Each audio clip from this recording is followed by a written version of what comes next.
Ankit Tiwari ji media dictionary से आए हुए हैं। मुझे जानकर खुशी हो रही है कि उन्होंने बहुत देश में काम किया है और ये लोग काम का विस्तार भी कर रहे हैं। मैं मुख्यतः बाल कथाएँ, लघु कथाएँ और कहानियाँ लिखता रहा हूँ। कुछ कविताएँ भी लिखता हूँ, लेकिन मैं कवि नहीं हूँ। पर्यावरण विषय पर मेरी बहुत सी रचनाएँ प्रकाशित हैं, कम से कम 2000।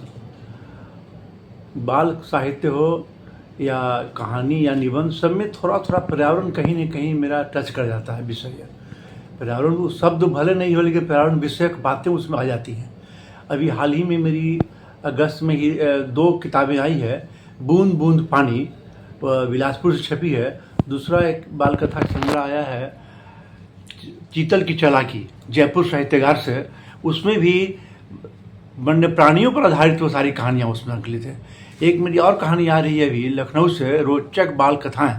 उसमें भी बालकों के लिए वन्य प्राणी, पर्यावरण, इन विषयों को समाहित करके रचनाएं तैयार की गई हैं।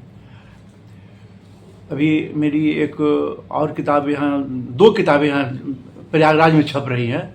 माँ की सीख और जंगल गाने लगा। माँ की सीख तो एक कहानी है, लेकिन जंगल गाने में लगा में कहानियों का संग्रह है वह, और उसमें भी वन्य प्राणी, वन और पर्यावरण विषय समाहित है। गर्मी का दिन हो या बरसात का दिन हो, देख रहे हैं कि बहुत ज़्यादा गर्मी पड़ रही है, बरसात में बहुत बारिश हो रही है। यह देश ही नहीं, विदेश में पूरी धरती की समस्या बनी हुई है।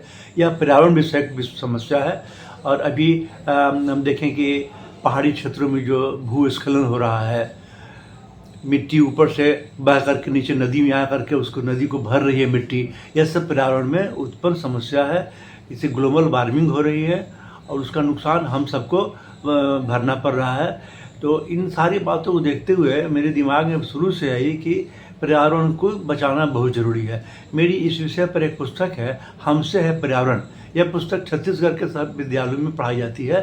सर्व शिक्षा अभियान के तहत उसको वहाँ पर स्वीकृत किया गया है। वह इस पुस्तक को वहाँ पर लिया गया है और इसमें पर्यावरण पर 25 कहानियाँ हैं, निबंध है। बच्चों के लिए 25 निबंध संकलित है और वह सारे निबंध जो है पर्यावरण पर अच्छा विषय है, उसको पढ़ना चाहिए और बच्चों को पढ़ाना चाहिए।